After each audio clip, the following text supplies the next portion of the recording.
Welcome back, guys. This is the Pain Points podcast. One half of the team here, Samson Jagoras and Darius Bell. I said your name first. Yeah. Not enough coffee this morning, huh? My daughter just brought it in too. What a wonderful daughter she is. Yeah, she is. Well, All right. one half, the other half over here, Darius Bell with your boy Samson Jagoras. We're having fun this morning. There's so much political stuff going So on right much. now, man. And then obviously we had the terrible disaster last week. You got another Uh, one coming.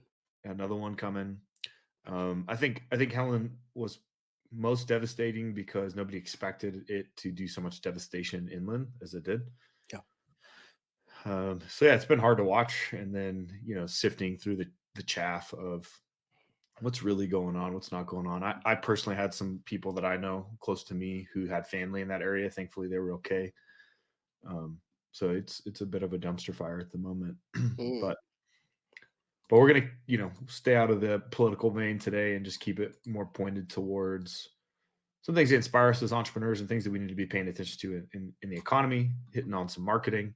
Hmm. And then I got a funny clip for you that legitimately made me laugh out loud that I hope you guys will And I have love. a couple. I have a couple too that kind of mix in the political with funny, but also lessons on marketing. And so Yeah, we'll okay, touch on cool. that as well. But we're gonna kick it off with the founding the sort of founding high view founding story of the Raising Cane's founder Todd Graves.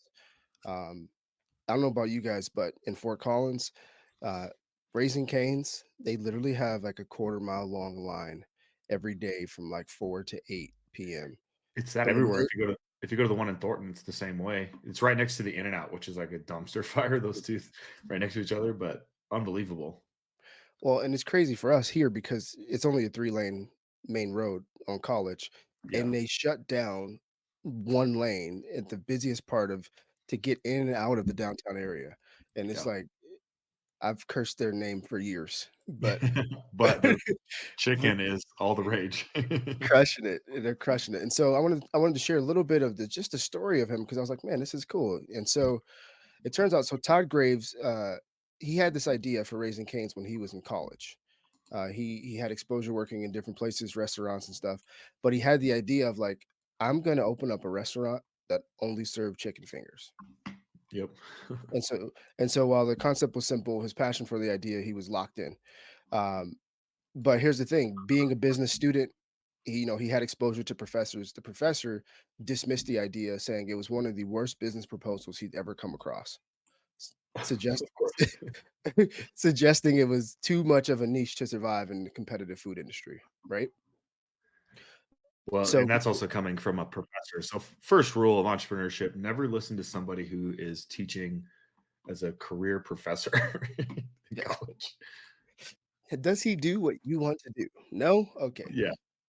Okay. Okay. So moving on from the rejection of the professor, he gets the wheels in motion, and he has to go to banks. So he goes to several banks trying to get his funding.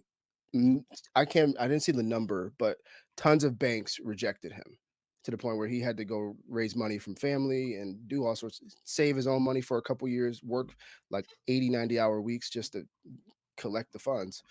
Um, and then he kept raising money.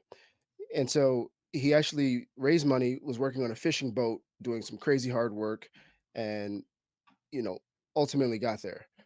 And then he opened his first location in 1996 near LSU, which is that's his alma mater, right? Yeah. Um, And slam dunk for chicken fingers. Slam dunk for chicken They love fingers. their fried chickens in the South. So I've never been to Louisiana, but I imagine, right? uh, It I thought people love Louisiana, fried chicken everywhere, but in the yeah, South, fried chicken's like up there with like football. It's football fried chicken. church down here. Yeah, Uh, yeah. And so he opens up the first location 1996 in Baton Rouge with a very simple menu, straightforward chicken fingers, crinkle cut fries, coleslaw, Texas toast. And that was it. And he named the restaurant after his dog, right? And so it was an instant hit. So he went from all of this rejection to instant hit. And all he had to do, the reason why I share this is because all he had to do was in the face of adversity and obstacles, keep going, Yeah. right? Like it's very easy, banks shutting you down. It doesn't make sense. The professor shutting you down. you know, so be it. Um, and so obviously in every founding story there's details of scale and all those things, but 1996 to 2024, they have 700 locations. Wow. Is it a franchise? Yeah. Wow, that's No, incredible. actually, let me certify that, because when I think 700 locations, I immediately thought franchise, but let me confirm that. Um, I would say, I think he might own it all, I mean, that would be crazier. because I Yeah, remember on how he built this. it is a franchise, yeah. Okay, Raising Cane's is, yeah, it is a franchise. okay, Roger that. So 700 locations, 1996 started as the first one in Baton Rouge. Uh, that's just incredible growth, dude, in a very relatively short time speaking. There's a couple lessons I wanna pick out there. So have you ever met people who will tell you something crazy like, "Hey, man, just keep your goal to yourself. Don't really talk about it," right? Yeah, Because other people will try to punch holes in it. Like, well, first off, that means you don't believe it enough if you to ain't be talking able about it. to say it out loud. But number 2, that's kind of part of the process of, like, you have to go from the deaf ears to a place where people who actually get it. That's gonna be the bank, it's gonna be investors, it's gonna be friends who you share your idea with. So you have to be that, uh, religious, fanatical about it Mhm. to be able to bring something to life like that. But then, secondly, it takes way longer than we generally want to admit. This idea of 7 years to become a success story, right? Mhm. Show me a successful business, and I'll show you a 7 year overnight success story. So that never goes away. So most people can't get through that part of kind of the gray area where, because they define everything as like win, lose. Like, Yeah. oh, if I'm not having a ton of traction at the moment, I must be losing. That's not necessarily true. Just means that it might not be 100% ready, or the right timing, or built out enough of a product, or you don't have enough money saved, or whatever it might be. But it's not winning and losing, right? We talk about the infinite game quite a bit. Yeah. So Well, one of the things that stuck out to me too is as I think about business ownership today, I think uh, dealing with other people's money can be scary for people. yeah, Whether it's a loan or friends and family. But Todd went to friends and family, so he saved up his own money, working on these fishing boats and doing all these odd jobs and working 90 hours a week. Uh, he saved up his own money, but he went and got money from friends and family, and he actually went and got a small business loan also, to bring all of this together. Just you know how much it's not cheap to build the restaurant. yeah, uh, it's not cheap. Interesting though, like, people say that, right? Like, it's scary to take friends and family money. But to me, it actually puts a level of pressure right. that's, exciting to me, because it forces you to say, "Hey, I need to be a good steward." Now Well, that's where I was going to go with that, exactly. It's like, that's a moral compass thing, right? Like, not everybody who stewards capital is that way, and that's what I think people fear in their mind, is they're going to blow it up and they're going to be a Bernie Madoff or something like that. Um, but that's really what it is. but you can, if you're that's exact you literally took the words out of my mouth. I was going to go there with, like, the fear of other people's money is on the back of your own untested and undeveloped skill and character. Right. Right. If you develop that, that fear, or that, let's just call it, a lack of confidence, it'll subside, because I've taken the time to understand what I should do when I get this. I've went through the things that will persuade and give them the confidence that they need to know that I'm serious about this, and the likelihood of us achieving a return on this is high. I've gone through the details, and so your fear of taking on debt, um, be it through an institution or through friends and family, so on and so forth, is probably linked to your misunderstanding of what you're actually setting out to do or need to do. Yeah, that conviction is what gets people to ultimately bet the jockey, not necessarily the horse. They weren't betting on Raising Cane's. They were betting on the Oh, founder of Raising Cane's, right? hmm, And I think that, that's part of the development of becoming an entrepreneur. Like, candidly, I think in today's environment, at a certain point, it is required of you to be able to raise money. yeah, Sometimes that's to get more scale, to buy another business, to, whether that's raising, in a way, taking on debt is a form of raising money, right? yeah, yeah, Um, absolutely. but it's I, very, very challenging to just purely use cash flow in order to grow a business.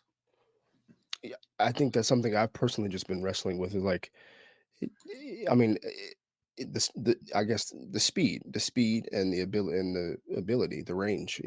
It's like it makes sense though to go that route as long as you have the proven character, you understand the process, you're ready for the questions, you can paint the picture. Like if you've done the preparation, it's almost like you it it's a no-brainer to not go to people who you trust and who you love and who will get on board with this. And if you have to go to an SBA and use it, great. But it's a no-brainer. Yeah, I think a lot of people get shut down because they actually haven't put any skin in the game. Because we can pontificate about ideas all day, right? Right. But if you put your own neck on the line, put your own skin in the game, you do the work, you get the proof of concept, even though it's slow, right? Even though it's eating away at your savings, even though you're working another job and trying to make these things happen, that is the character development that you need. Yeah. Because inevitably we overestimate what is possible. We have irrational confidence when we first start something, Yep. and then you kind of get into the valley of despair where you're like, oh my gosh, I don't know anything about what I'm talking about here. And you work through that, and then you ultimately come out the other side with a rational confidence and a respect for the game that you're playing, and you've learned a lot. You don't want to do that with other people's money. You Mhm. want to learn with other people's money. You want to get that part out of the way and then take that money in order to take what you've proven and known and go scale Let's go. Let's it. go. So that's what Todd Gray did. 0 to 1 to 700 locations in 28 years. Yeah, that's amazing. Gotta love Uh, it. uh, Not to dog on his success though, but I just was doing the research this weekend, just thinking about Chick-fil-A. The chicken brand. They have Yeah. 3,000 locations, and Dang, they're Todd. not. Step the game up, Todd. They're not really even a franchise per se. They have this, alternative system. So, battle of the chicken, but All right, Todd uh, Jr. Where's Todd Jr. at? We got to get Todd Jr. in there. Chick-fil-A has been around a little longer though. Yeah. So, Yeah. Roger that. Well, okay, next cool. So, next up here. yeah, moving on to some of the economic topics that are relevant to us as entrepreneurs. Yeah. So this was a post that came across X. I got If you you want to right here. pull it up, Yep, I got you. and the way that it was worded was kind of funny. It said, "This is from Wall Street Silver at Wall Street SILV." It says, "We did it. New record amount of U.S. government debt on the first day of the government fiscal year, $204 billion in one day. Wow. The federal debt explodes on the first day of the new fiscal year, jumping 204 billion to a new record of 35.669 trillion. But it gets worse. Treasury also had to draw down its cash balance by 72 billion. That's over 275 billion in the red for just one day." Wow. And so all that to say is we're not out of the woods. I mean, they're just continually printing money at nausea, and now they lowered interest rates. And so now it's going to continue to exacerbate what we kind of already know the problem is, which is inflation. So I don't know how it plays out. I don't know when it all explodes, but I am expecting some sort of black swan event, some similar to a COVID, but it needs to be a black swan that actually sets us off into a crisis, right? Yeah. Dude, okay. So I won't go. I'm not gonna go deep down this hole, but this is I shared. I was just talking to someone, very intelligent person, and I just was throwing out a little stat. It's like, hey, like our debt is increasing like $1 trillion every 90 days, and they were like, no, it's not. And I was like, what do you? Yes, it is. And I'm like pulling up stuff, and but it struck me this past weekend of like the where we're getting our information from on every and any side doesn't matter where you stand politically. This is one of the most troubling things that's been kind of sitting in me is like it's really is becoming increasingly more challenging to get straight information. Like, Well, I think it's blissful ignorance. People don't want to actually believe it, yeah, and the and and the pro- and the problem with it too is the way that the government has solved their problem of just print more money has taught society as a whole that like we don't need personal responsibility or accountability for the debt that we create or take on, and how we spend and how we consume. And so Yeah, dude. everybody's got these wonderful ideas on how they're, going to fix the world, but no real understanding of how we're going to solve the problem with capital. And so one of the things about cheap money and printing money is it allows really bad ideas to persist, right? Because there's no failure point. Like No cost. there's Yeah. yeah, there's no cost in it. Yeah. Yeah. And so, but in light of what you said, my mind goes there because it's like, man, many people aren't going to come across that X post that's like sharing that information. No. They're going to come across something else on CNN or MSNBC that is sharing something maybe a bit more close to home, but it's a bit more rosy and isn't looking at the macro, Right. and that's just wild, man. In all this information age, it becomes more baffling to me daily. Just like wow, because it's just so much. It's just so much access. So much, but the algorithms put you into an echo chamber, right? They're going to share you more of what you want to see. I mean, it happens in seconds, right? On my feed last night, like a street fight broke out, and like I tapped it for a half a second, and then everything else on my feed just started going street fights. I'm like, get me out of here. You know what I mean? Babe, How does your wife is like, "What's wrong with you?" And you're like, why are you so angry? "We're watching these fights." Well, correlating with that, let's hop on to Yeah. the next Before story we here. jump to the second one, let's go to the third one first. Okay, roger The that. sales of existing homes are expected to record their lowest annual total since 1995. Alrighty, So pull it up. this Oh, is I messed. more of a yeah, this Hold is on, more of a story. hold on, I messed it up. Sorry, guys, I messed it up, but I got you right here. Marketwatch. Yeah, so this is coming from Marketwatch, and they try to spin this. It's funny. They say the housing sentiment jumps to highest level in over 2 years. Fannie Mae says. Now the sentiment would be like the positive outlook on new home sales. The Mhm. subtitle says sales of existing homes are expected to record their lowest annual total since 1995. So what Where's they're the trying to sentiment? do, yeah, they're trying to spin this rate cut as a positive for new home sales. So it says in September, the share of respondents who said they expect mortgage rates to go down in the next 12 months rose from to 42% from 39% the previous month.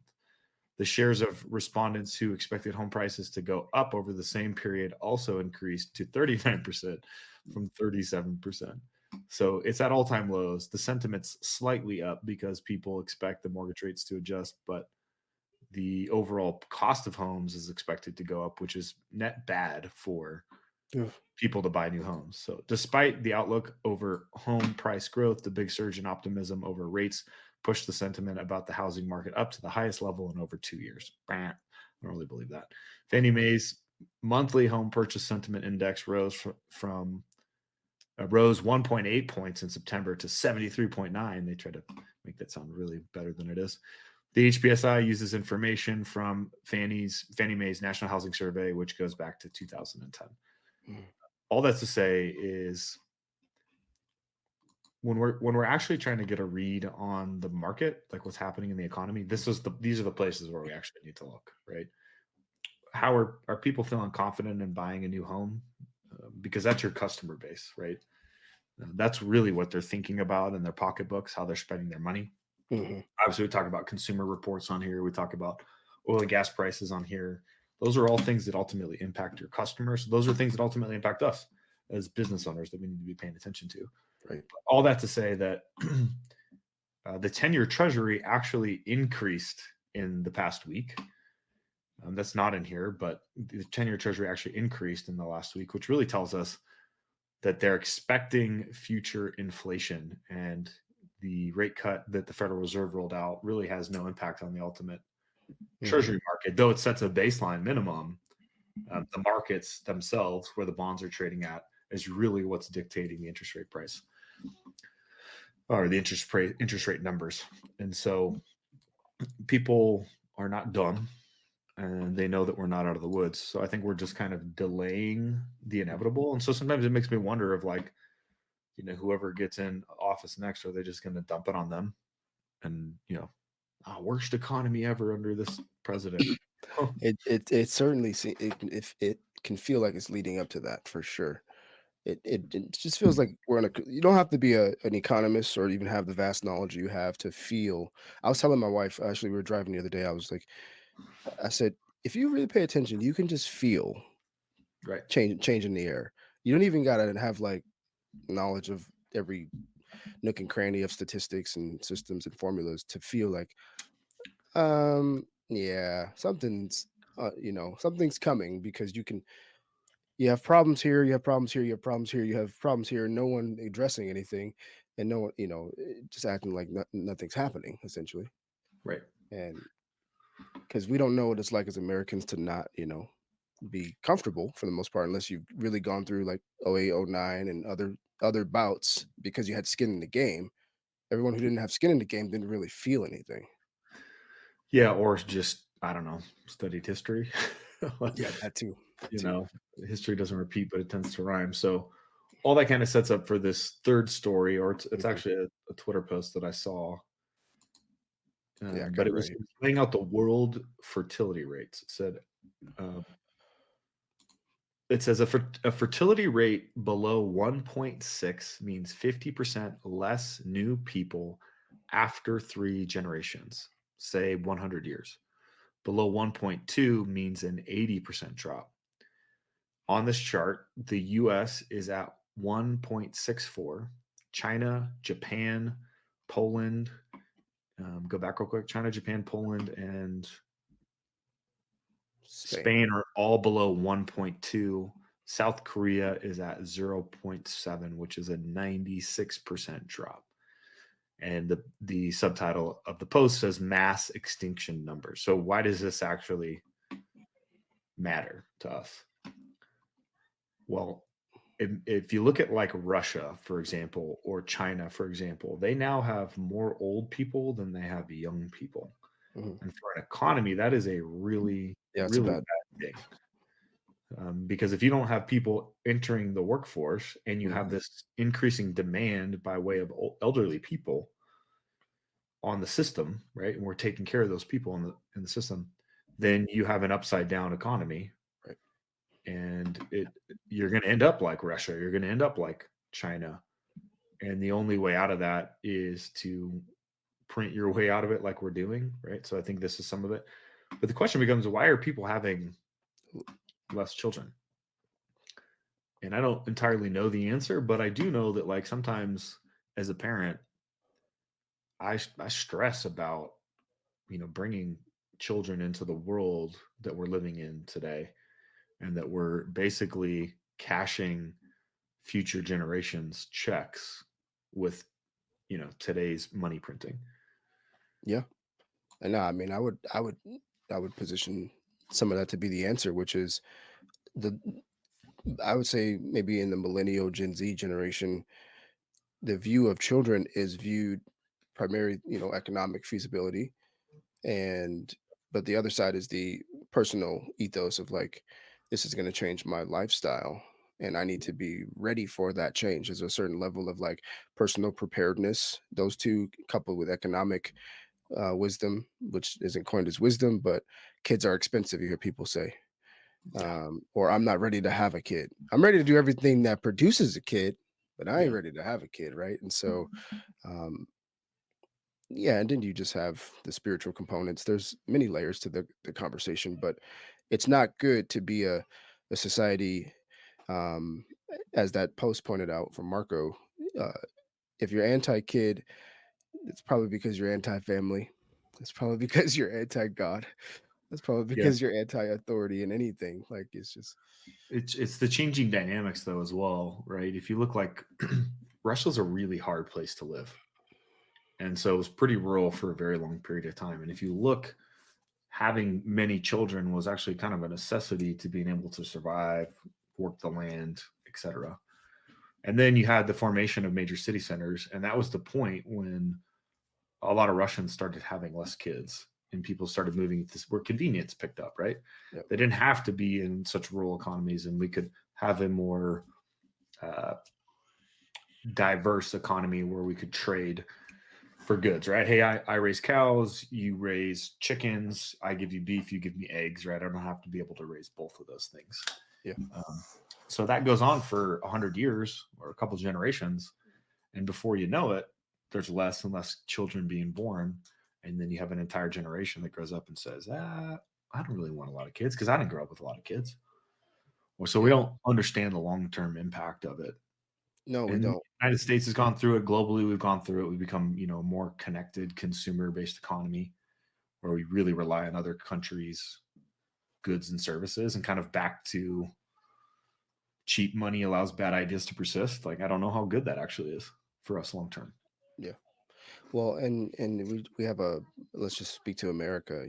Our generation and the next are extremely prone to be trying to eliminate risk, not understanding that the other side of risk is not just reward, but it's like complete recompense, rejuvenation, restoration, all these things that Yeah. you've been created in the image of God for. It's like, I mean, and on a spiritual side, without taking the conversation there, we got to remember the one of the first things he told Adam and Eve is be fruitful and multiply. Yeah. So where you see the opposite of that happening, there's some seeds of deception being sown. Yeah. Like without the exception of like maybe people being in toxic areas with like nuclear waste or something, and you're not trying to have kids or something, but that's like 0.000%, Yeah. 0.1%. So, anyways, Yeah. I think it's just an overall sentiment of where we're at. yeah, We talk about it repeatedly. End of a cycle. There's definitely a palpable shift taking place. Hopefully that you know but adjusts you, in a more positive direction. yeah, but you need children, right? You just need them. Like Yeah. you need them in societal, your own personal health, your own relationships. Like you need Yeah. children, man. Like, can you imagine your life without your two daughters? No, not at It's a all. wrap, dude. It's over, dude. It's a wrap.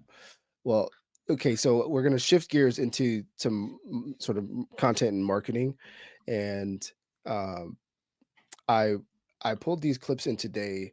It's a little bit different than what I've been doing recently, where I've been picking out like, hey, here's some ideas you can build off of this, and kind of demonstrating it. But what I wanted to do with the three clips I have today, well, we have four, but with the four clips is to just point out. If you're going to do this, don't do it this way, or if you're going to do this, here's an opportunity, and I'll illustrate that better with this first clip after we watch it. This first clip comes from I don't know the creator's name, TrapWavy, and he's in Macy's, and his caption reads, "What type of time Macy's on though?" It's funny, I haven't spoken this way in years. No, just kidding. Uh, Y'all gotta check this shit oh, out. I didn't know he was I'm cursing. in Macy's right now in Philly at that. And I ain't never seen no shit like this in my life, gang. Man, if this ain't no agenda, if they not pushing agendas, I don't know what agendas is, gang. Hold up. Look, just look at this shit. Just look at this. So we walking out and I get to the Christmas section, right? Now hold up. So I was like, oh, my baby was crying. Look at the baby. She was crying. And so I'm like, oh, there's Santa. So we see Santa, right? And so, white Santa is normal. Then I see black Santa. I'm like, oh, we got black Santa. Man, look, they done made Santa gay. A gay black Santa. Look at his outfit. This nigga is gay as hell, dog. If this ain't gay, I don't. He got pink presents. He got a glitter pink robe on. Like, look at White Santa. White Santa, nice and traditional. He got the platinum on. He iced out. Look at him. He's shining. Look at Cuz looking like Liberace over here. This is like, Okay, so I pulled that in because it got me thinking. Like, let's just say it's very easy to it's very easy to be a really snarky political poster and all up in stuff, causing a ruckus.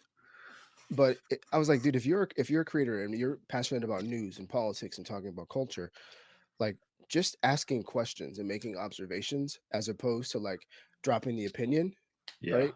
And so that's what struck me with that one was just like there's a lane there, especially if you're a black creator and you're Mm. willing to talk about some of these touchy topics that just, just get swept under the rug or glanced over because it's just the way it is. Uh, and you just happen to be in the inner city, that's even more icing on the cake. Where if you're just willing to be like, here's a question, how come we always hear this, but I've never looked into that? Let's look into this. Or why is this happening in my community? That notion, the power of a question is ultimately what I'm getting at. In Mm. content and digital media, the power of a question is being so underutilized because we're all making statements. And That's good, man. so, I think um, I think too, just to echo on that, one of the things that the power of a question does is it opens the conversation for other people to join in.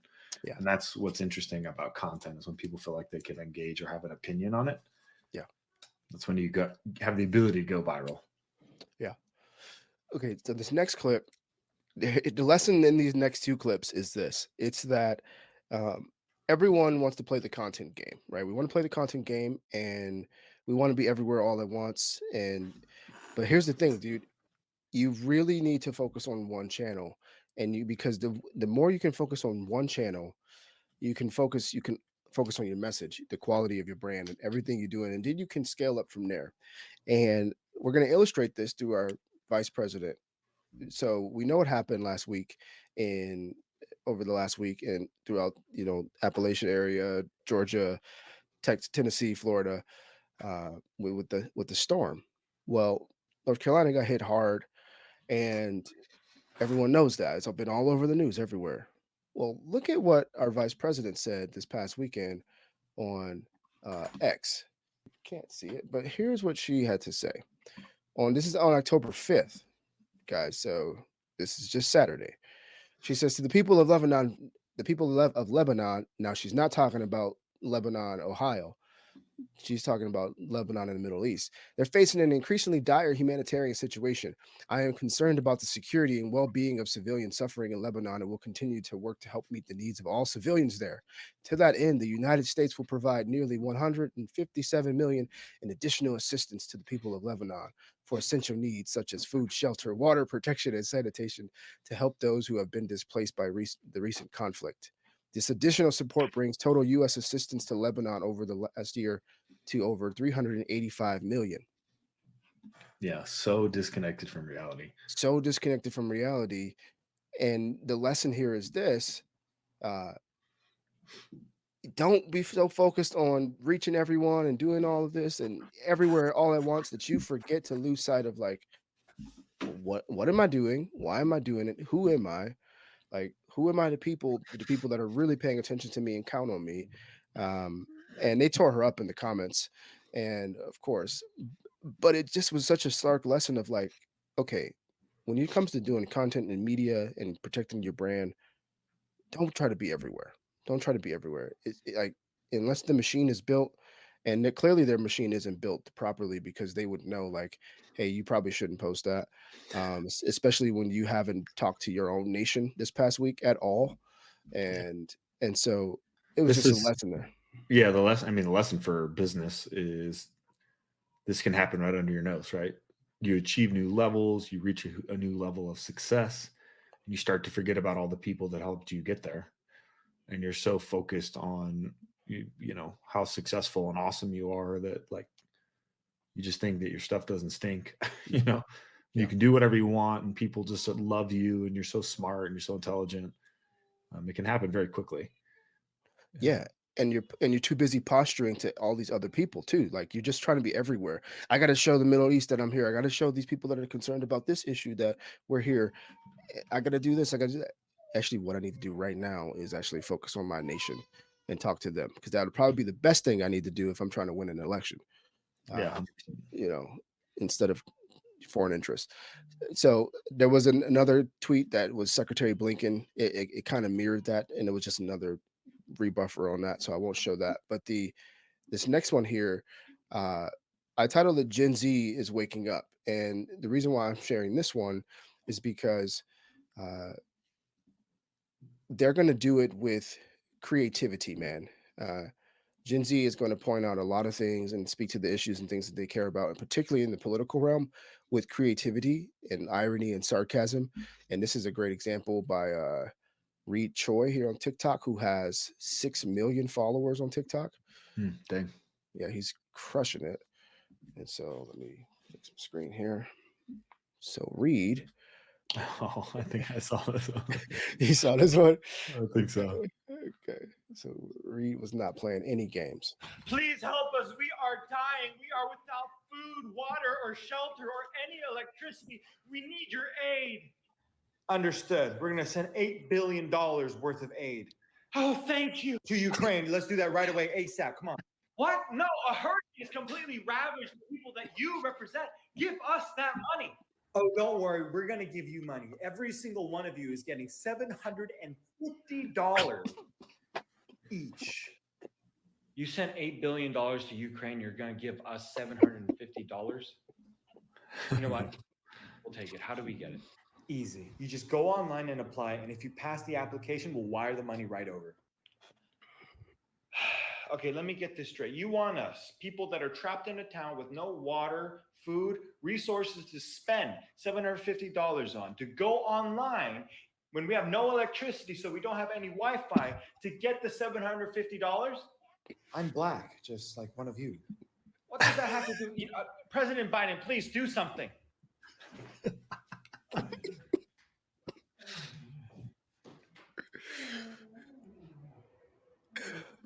Oh man. So why do I share it though? I share it because this younger generation, Gen Z, some of the millennials still, Gen Alpha, they're watching. And so one, I wanted to speak to them. Like if you're watching things and they're not making sense to you, or you crack on them with your friends, like start sharing that because it's valuable. But two, I just think that this generation, people don't realize that this generation is paying attention. They don't, and they're not, bringing them to the table because one, they stay in their own groups, but it's like, man, this generation is paying attention, and uh, and if you need to build relationships with them or anything, I just think you need to go where they are and where they're communicating and where they're creating. And so I shared that one because some outlet out there might want to use that, but they probably wouldn't even discover it if they're not on TikTok and they're not on X, and they're missing out on the opinions of people and the thoughts and ideas of people that they really need to be building relationships with. So it was mostly just a point on like expand your look a little bit and how you're looking at content, and I think you'll be surprised at what you find out there from especially younger creators. They're not Yeah, as silly as we like to think. you have to go looking for it. The challenge like TikTok or Instagram or Facebook is the algorithm creates the echo chamber. Mhm. I see a lot more diverse content personally on X these days than I used to see in the past.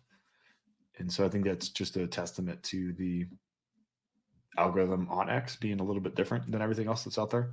Mhm. So All right. Well, this last clip here, this comes from you, man. This last clip you brought to us. Well, did you freeze up on me? Where'd you go?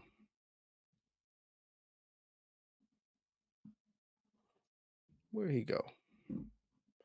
We're gonna pause here for a technical difficulty on our end. We lost Samson. We got to bring him back in here. And 1 second, make sure it's recording. I had to pause it. Okay, cool. okay, so this last one is to just make you all laugh. Two, I wish I was as witty as this guy. Three, it's a happenstance moment that turned into a viral piece of content. And four, people just need to get bullied more for doing dumb stuff. Oh, okay. What do we got, dude? You got to turn the volume up. Make sure the volume's good and loud on this one. Yeah, it's muted. Let me fix that. So the title of this video is "Package Thief Gets Roasted."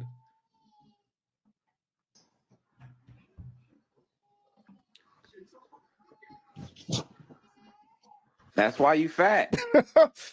Look at you, greedy. No, you can have it. You can have it. You got it, brother. You thought it was some snacks in there? Look at you. You can go ahead and take it. It's a big box for a big back. Come on. Come on and get it. I know you need it.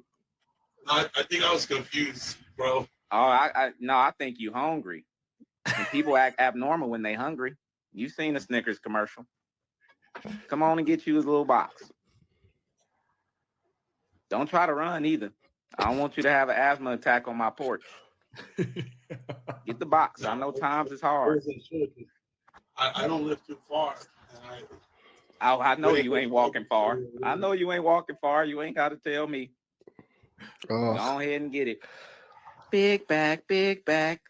You too big to be a thief. Come on. Come on and get it. At this point, I just want you to get the steps in. You never know. It could be some workout equipment in there. Look at it. Okay. All right. That's what you get. oh man, that is cold blooded, man. Yeah. I feel like perhaps that guy has been a regular thief and he set him up just so he could roast him. Yeah, I mean it does happen. You've seen the other clips floating around the internet of people doing that, catching the habitual thief, burglar, or whatever you want to call him. Yep. Yeah, man. Well, all that to say, enjoyed the pod today with you guys and you, and it's a down week in terms of all the chaos and news, but it's never a down week in what we're trying to do and the business we have to take care of.